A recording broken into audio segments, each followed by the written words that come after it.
Hello, and I was looking over at this footage, and I just want to say this is like some weird quality because I have like these lights here, and you can just really see my face. I look so weird. Anyways, yeah. So this is my graphic art and design project, and what I basically did is I took John Wick and I turned it into basically a prequel of the movie. So like before, he was his dog. But yeah, I don't want to spoil the movie for anybody. So I'm gonna try to pitch this movie without spoiling the movie because I don't want to be, not a good person and just spoil this movie for everyone. So I'm gonna try my best not to do that.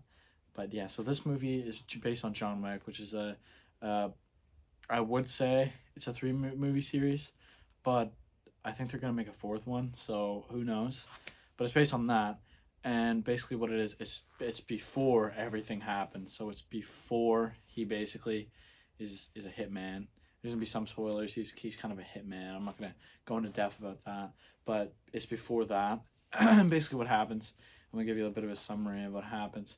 So as he's a kid, he has problems with his family. He's a foster kid, and as he gets older, he joins the military. Once he gets out of the military, he's having issues with money, all that fun stuff, and then eventually he ends up joining the hitman squad that is talked about. And in the movie, they also talk about an impossible task that he did. That's going to be in this movie, so it's dedicated around an impossible task. So really quick, I just want to show you guys the clip where the guy talks about the impossible task.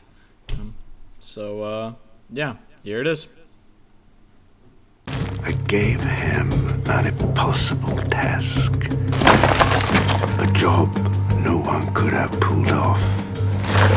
But also, the main structuring of the movie is just built up from when he was a kid, and then his adulthood as he was like in the military, and then in the military something traumatic did happen.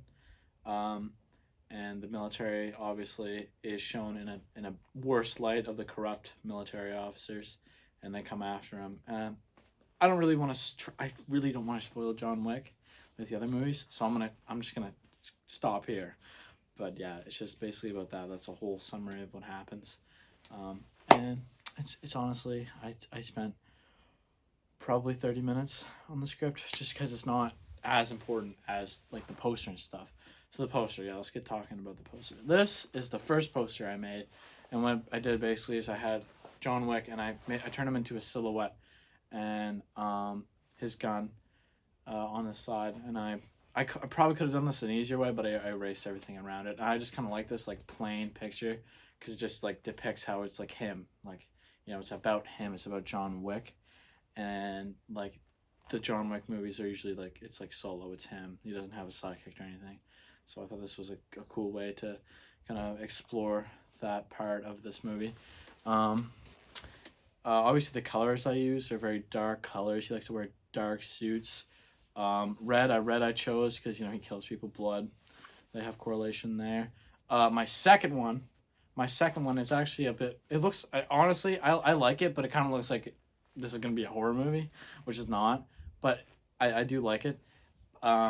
Just I would go with this one for a movie, and then I also made a T-shirt, which should be right here, which is I just took this picture and I put it on this, and then I made a can of beans. John Wick beans. Yeah, so my proudest moment here. But honestly, I was running out of time, so that's what I did.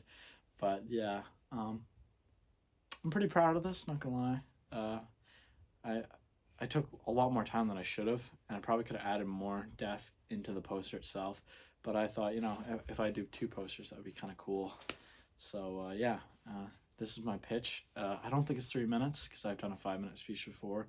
This doesn't really feel like it's 3 minutes, but yeah.